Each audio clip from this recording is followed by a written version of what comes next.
There was a time I said yes to everything, every invitation and every late night call, every party and every bar and every opening. And I spread myself across it all, because saying no felt like the missing out on something, like the something was always at the place I wasn't. I was always running toward the party, even when the party needed me to wasn't. The courage to stay home is a thing that took me years to develop. The courage to stay home is the courage to not follow every invitation to the outside, every pull toward the doing. The courage to stay home is the courage of the choosing. The courage to stay home is what I have now. The courage to stay home is the particular know-how of the person who has learned what fills them versus what depletes them by the end. The courage to stay home is the courage to defend the life that actually suits me, not the life that asks the most. The courage to stay home is how I'm not a ghost of myself by Friday evening. Last winter I declined 3 things in January that I would have said yes to years before. I stayed home with the record and the lamplight and felt more myself than in the years of more. More yes and more agreeing and more going, more performing the available version of me. The courage to stay home in January was the truest version of the free. The courage to stay home doesn't mean the giving up of living. The courage to stay home is the most specific kind of giving to yourself, to the particular things that matter. The courage to stay home is what I have now. The courage to stay home is the particular know-how. I still go out, I still say yes to the things that warrant the yes, but the default is shifted from the automatic yes to the assess. Is this the yes that suits me? Or the yes that's out of habit? The courage to stay home is the willingness to have it both ways, the out and the in. The courage to stay home is knowing where to begin each Friday and choosing honestly. The courage to stay home is home. Friday, lamp on, record playing. this is the yes. I mean,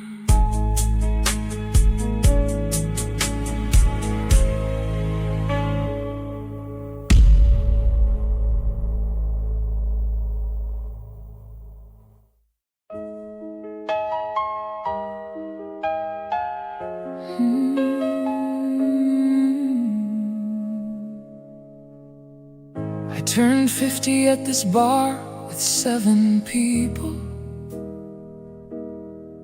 I'd known for decades, and I ordered the usual. The birthday at 50 was not the event I dreaded, not the cliff I'd imagined, more the usual. In a better kind of light, in the company of the people I'd actually chosen. 50 arrived at the bar on a Tuesday, without the particular terror that had frozen me in the imagining of it. The particular weight of 50 is not the weight I thought it would be. The particular weight of 50 is not the ending I thought I'd see. From here, it's more like the particular beginning of the most deliberate part of the life. The particular weight of 50 is the weight of everything you've earned. The particular weight of 50 is every turn of the years and the particular turns they made. The particular weight of 50 is both the weight of what you've paid and what you've gained in paying it. The particular weight of 50 is worth it. Every year of it, every particular year. The particular weight of 50 is the weight of being here. The 7 people at the bar the Tuesday had been through the various versions of me. They'd seen the young one and the struggling one, and the one I am now at 50. They raised their glasses in the particular way of people who have earned the specific toast. The particular weight of 50 is the people you have gathered at the most important table, the most worth it table. The particular weight of 50 is lighter than I feared it. The particular weight of 50 is bearable once near it, once inside it, once the actual of it, rather than the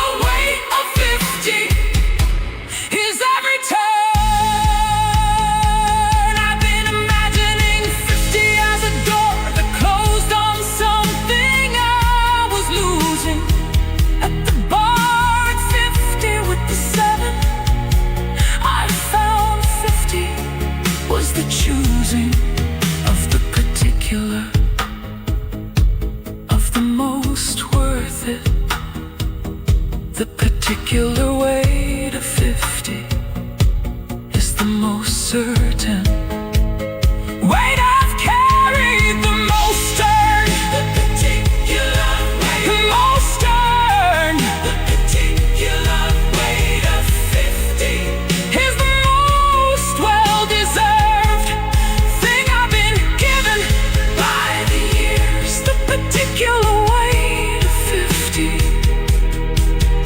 is here, and it's it's alright, and it's worth it, and I'd do every year of it again. The particular weight of 50. Tuesday, 7 people, the usual glass, the best birthday. The particular weight of 50 is just right.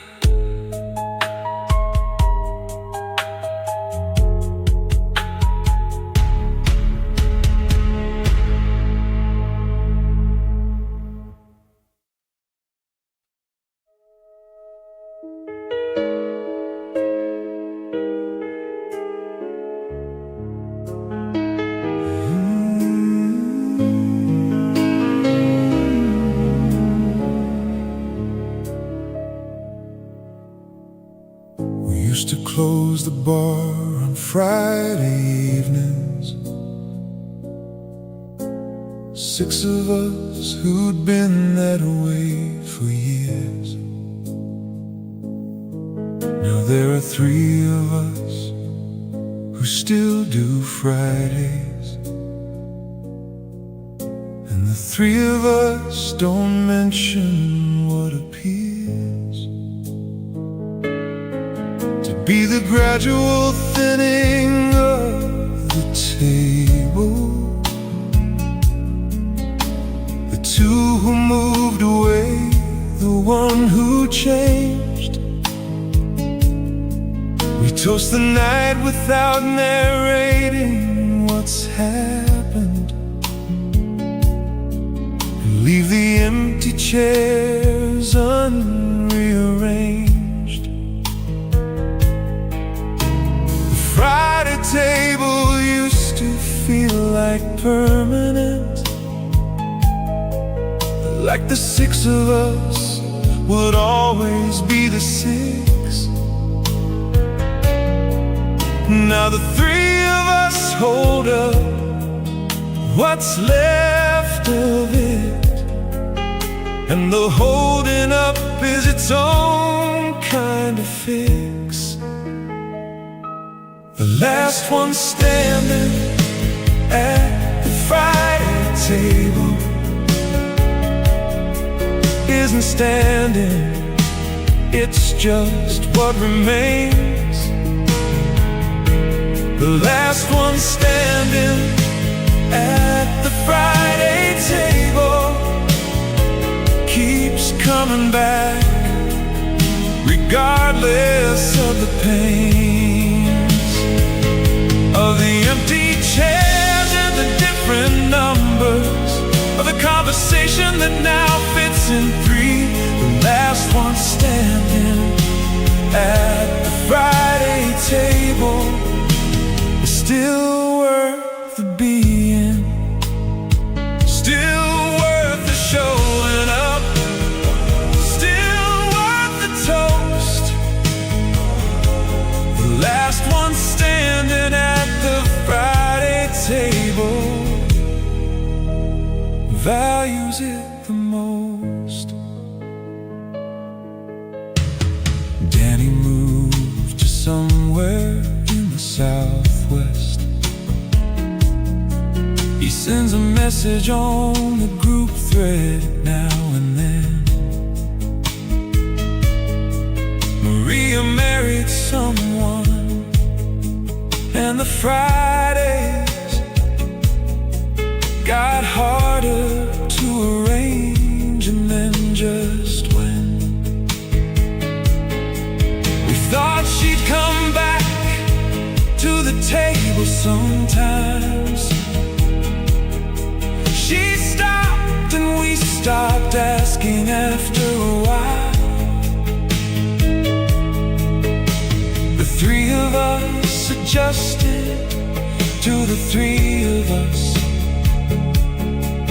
and the 3 of us found its own particular style. The table shrank, but something in it deepened. The 3 who stayed are the 3 who meant most.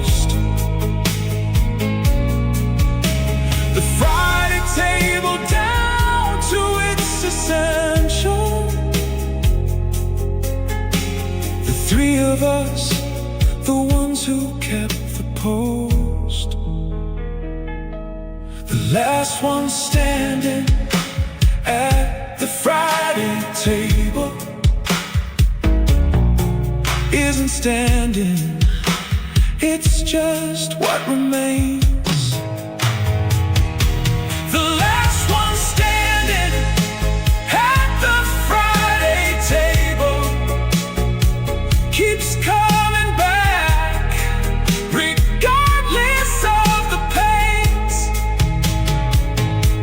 I think about the six of us at 30, when the Friday felt like it would go on endlessly, when six seemed like the natural number for a Friday, and no one could have told us it would thin to three. But three is still a Friday, three is still the showing up, three is still the table and the light. The last one standing at the Friday table is still glad for Friday night. The last one standing at the Friday table, three of us still here, still Friday, still Friday, still worth it.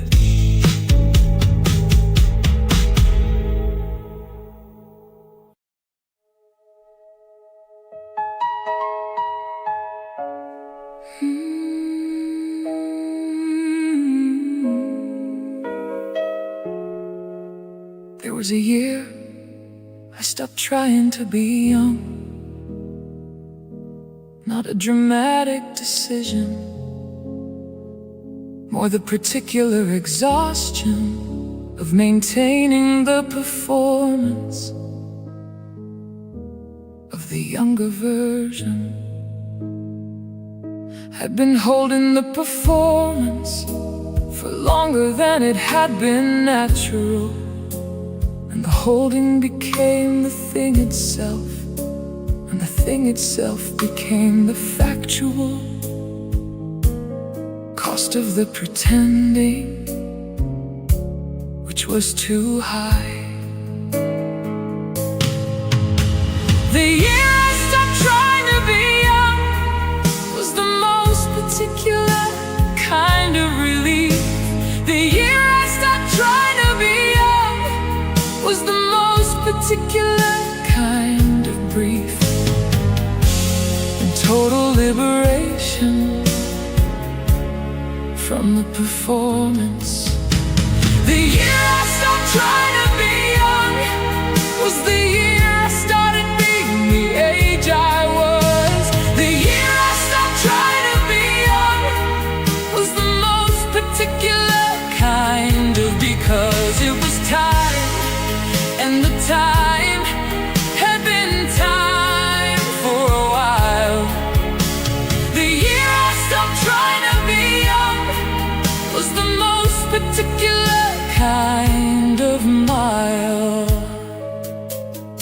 Marker on the road of the actual of being this age, and finding the age was fine, and the performance was the cage, not the freedom. The particular things I stopped doing when I stopped trying to be young were not dramatic, just the small particular performances that the young do with their young, that the older shouldn't keep the references and the pretended interests and the performing of the energy. The year I stopped trying to be young was the year of the honest digest of what I actually had and what I actually was. The year I stopped trying to be young was the beginning of the actual. The year I stopped trying to be young was the most factual year I'd had in the recent decades. The year I stopped trying to be young was the year I started being the age I was.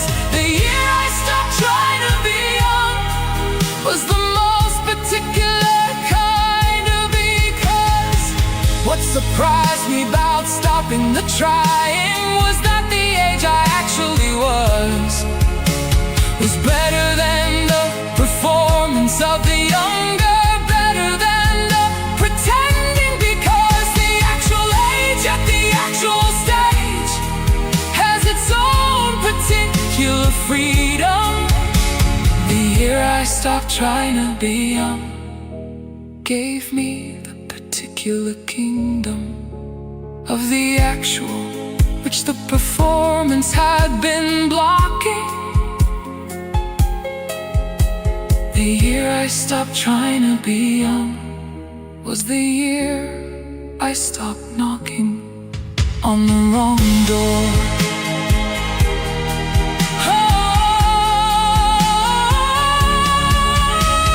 The year I stopped trying to be young was a Thursday at this bar, in the actual age, in the actual body being exactly this, which was the best thing I'd been in years.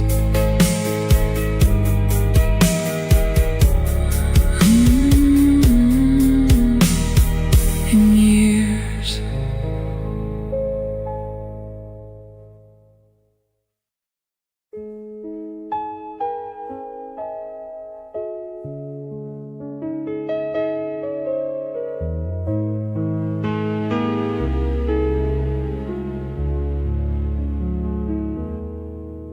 There's a man at the end of this bar every Thursday who has been there every Thursday since I started coming.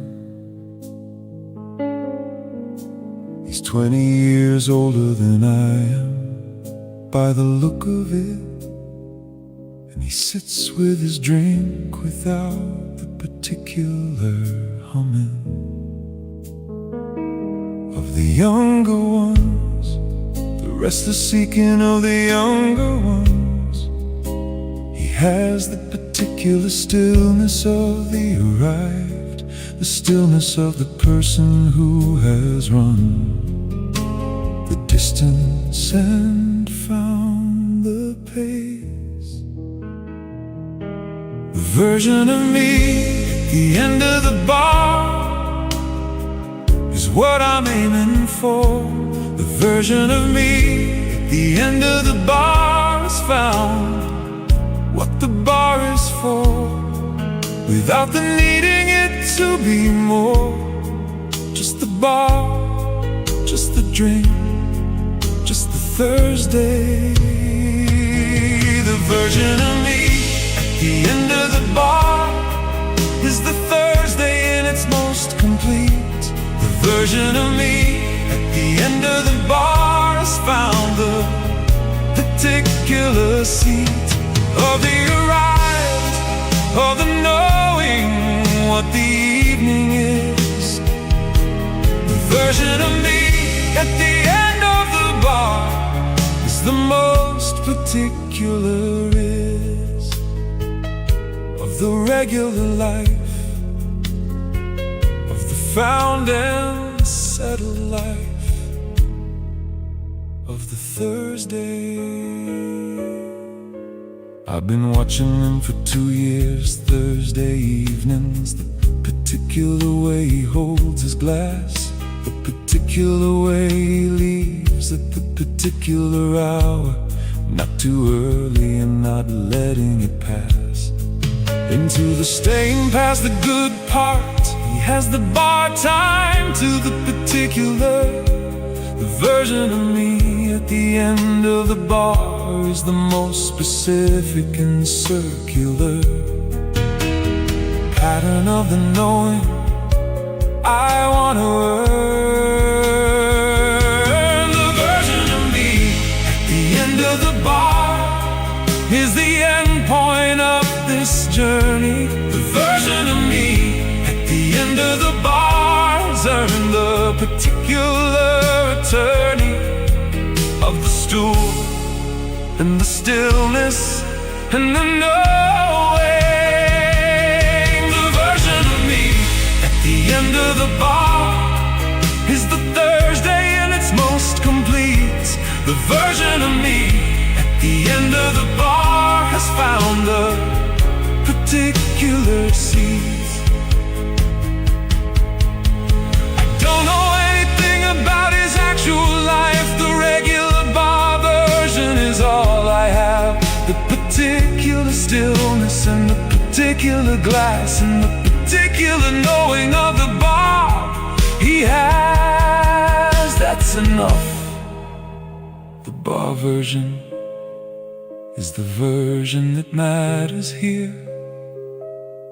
The version of me at the end of the bar has got through the particular fear of the younger versions into the stillness of the arrive. The version of me at the end of the bar is what every Thursday is building towards. 20 years from now, if I keep showing up, the version of me at the end of the bar is the filling of this cup. The version of me at the end of the bar is there now, Thursday, drink in hand. 20 years ahead of me, teaching me by just being there.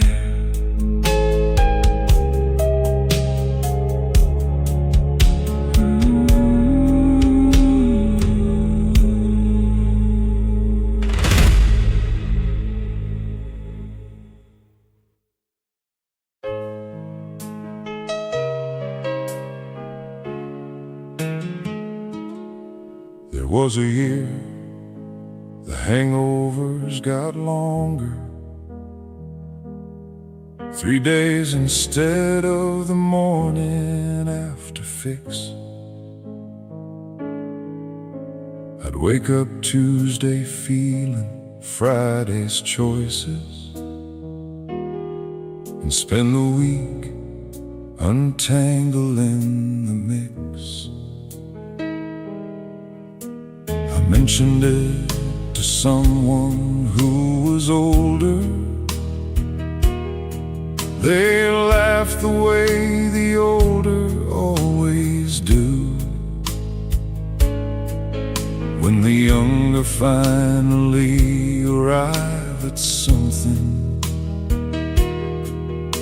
the older arrived at too. The hangovers got longer, not as punishment exactly, more like the body making its position completely and entirely exactly clear. The hangovers got longer, the body found its voice. The hangovers got longer, and the body made the choice to speak up about the Friday in a way it hadn't before. The hangovers got longer, and the body kept the score.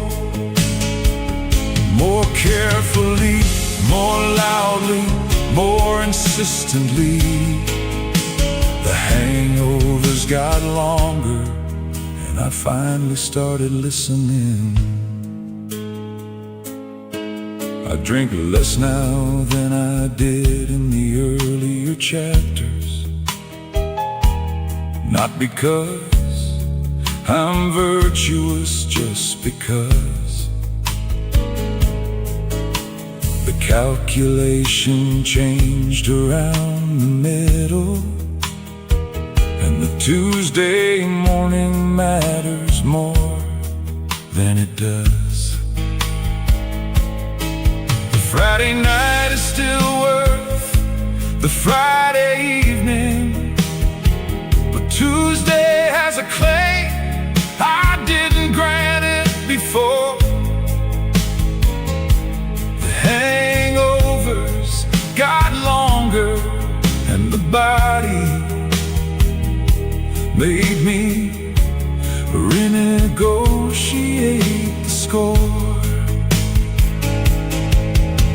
The body kept the tally all those years, patient with the Fridays and the staying, until the Tuesday mornings got long enough that the body's message stopped needing translating. The hangovers got longer, the body found its voice. The hangovers got longer, and the body made the choice to speak up about the Friday in a way it hadn't before. The hangovers got longer, and the body kept the score. I don't regret the Fridays of my 30s. They were full of what the Fridays should be, full of the particular kind of living that requires the Friday, and the Tuesday is the cost of the living. And I paid it, and I'd pay it for those years again. The hangovers got longer, but the Fridays were worth it then. And now the Fridays are a different kind of worth it, and the Tuesdays are a different kind of price. The hangovers got longer, and everything got more precise. The hangovers got longer.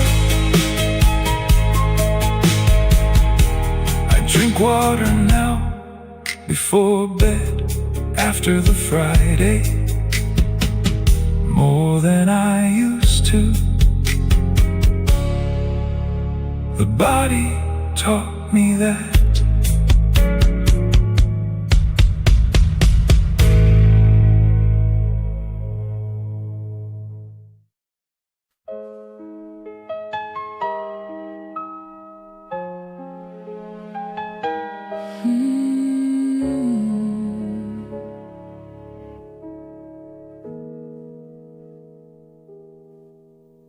I used to feel the night was just beginning, when midnight came with all its possibilities. Now midnight is the hour I'm already home and feet up and finished with the city's batteries. It's not that the city stopped being interesting, it's that I changed what I find interesting in it. The early evening with the lights still going has more of what I want inside it. The midnight I stayed out for used to be the peak, the hour when everything was most alive. Now the peak is earlier and quieter, and getting home before midnight feels like thriving. Getting home before midnight is what winning looks like now.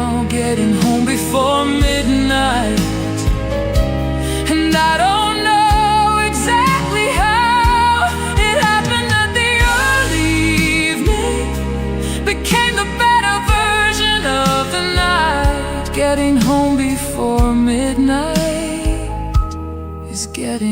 right. I went to a party last October and left at 10 because I'd had enough. Not because the party wasn't going well, just because 10 was when I'd had my stuff. Of the talking and the noise and the performing, the version of myself that parties ask. I walked home in the particular October evening and felt the relief of putting down the mask. The party that I left at 10 was still going at 2 in the morning. I was told getting home before midnight isn't quitting. It's knowing what you want now that you're old enough to choose it without the apology. Getting home before midnight is what winning looks like now. Getting home before midnight, and I don't know exactly how it happened that the early evening became the better version of the night. Getting home before midnight is getting it right. There's a thing that happens when you stop performing the staying late because you feel you should. You discover what the night is actually offering when you take just what is actually good and leave the rest for those who need the staying, who are still in the chapter of the late. Getting home before midnight is the privilege of a different kind of great. Getting home before midnight, coat off, feet up, tea, this is it. This is the good part. This is the night.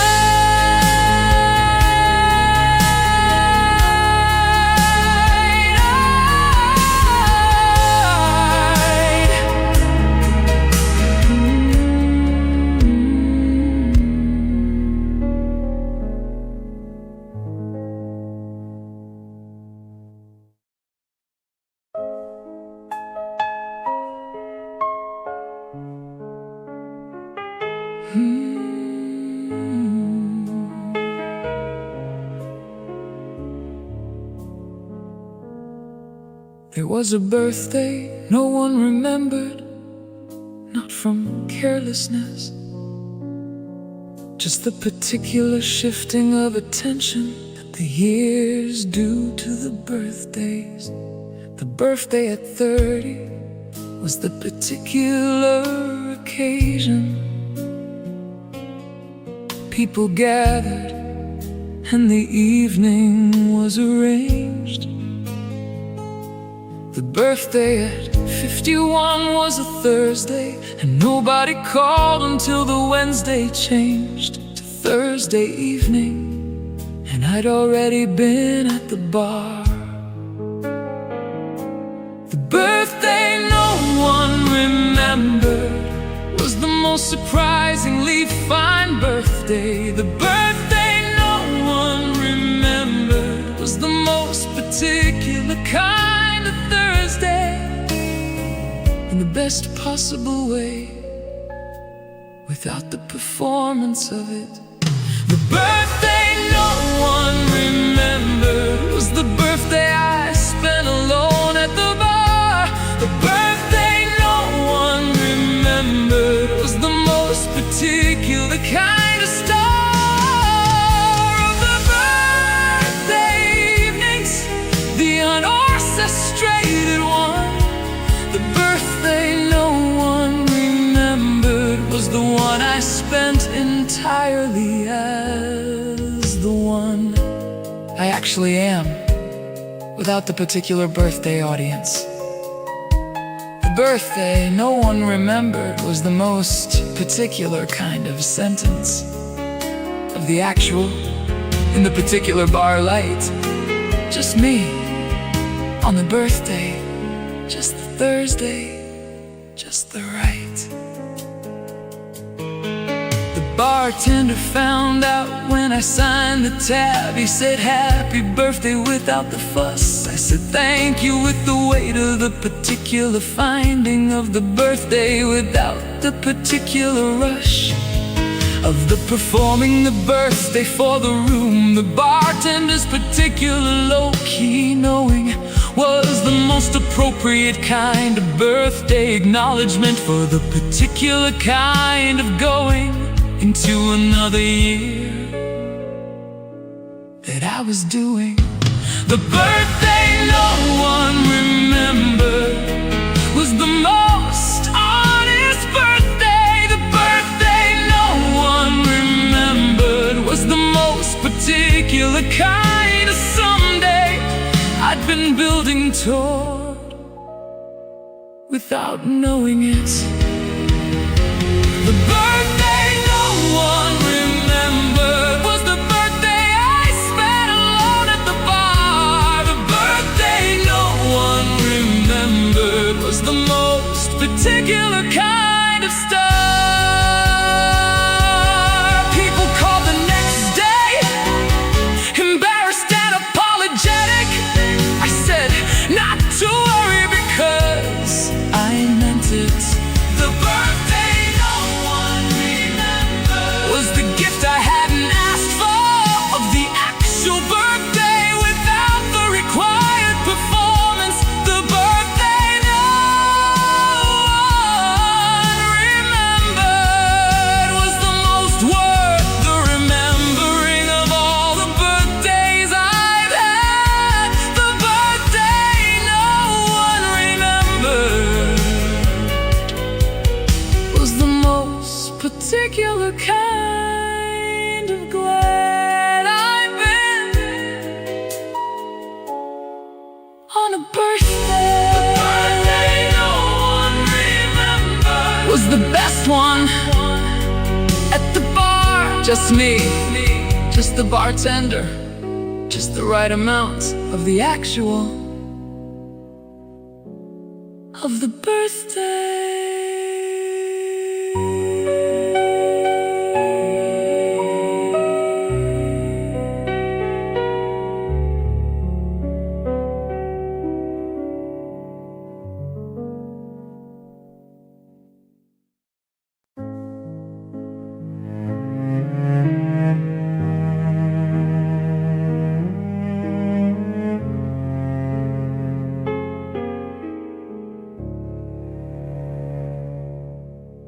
There are names I carry that belong to people who didn't get the years I've been given,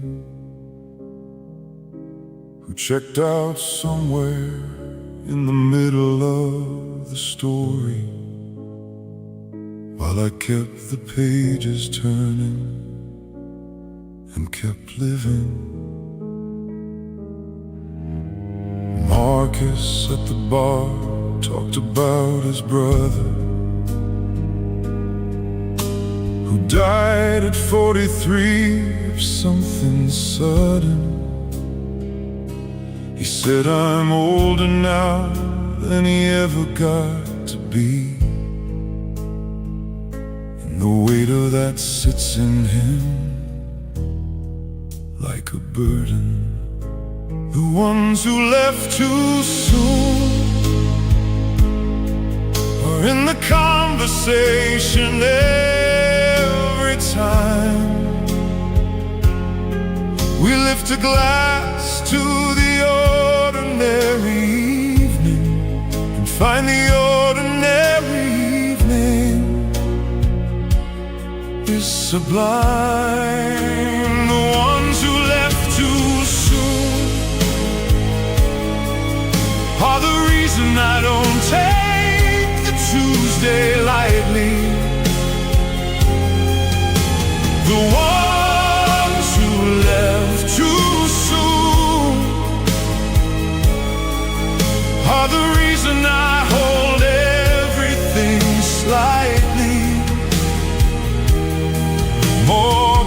carefully than I used to. In the years before I knew the cost, the ones who left too soon showed me what can be lost. I had a friend who was the best at living, who moved through every room like it was worth the moving. She died at 41 and left a gap that nothing in the years since has been proving how to fill. We just leave the gap as it is. The ones who left too soon leave a particular kind of fizz in the air where they were. The ones who left too soon are the most particular teachers.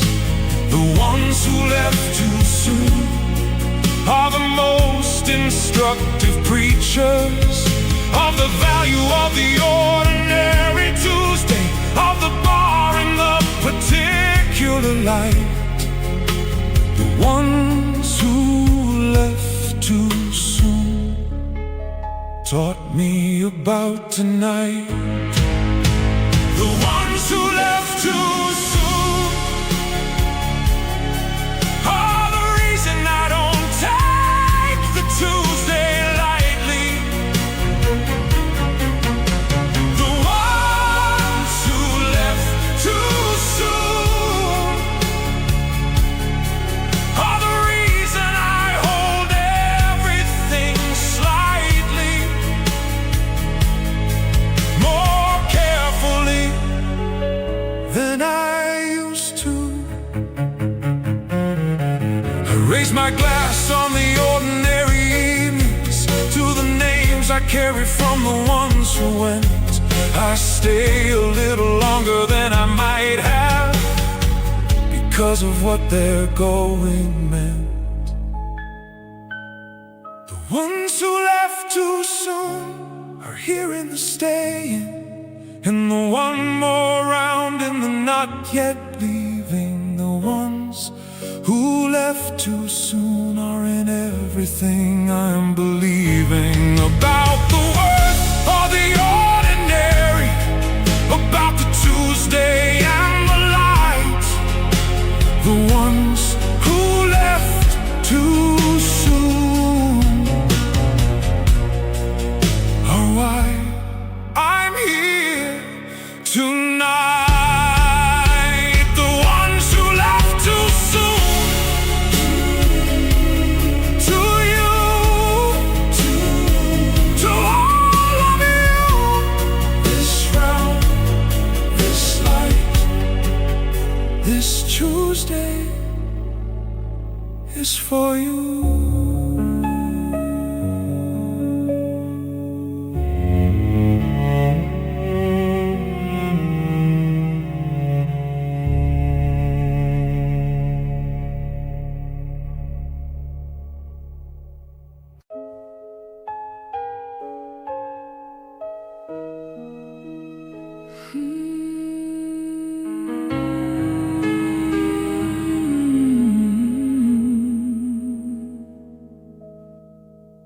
There are things that age has taken and things that age has given back.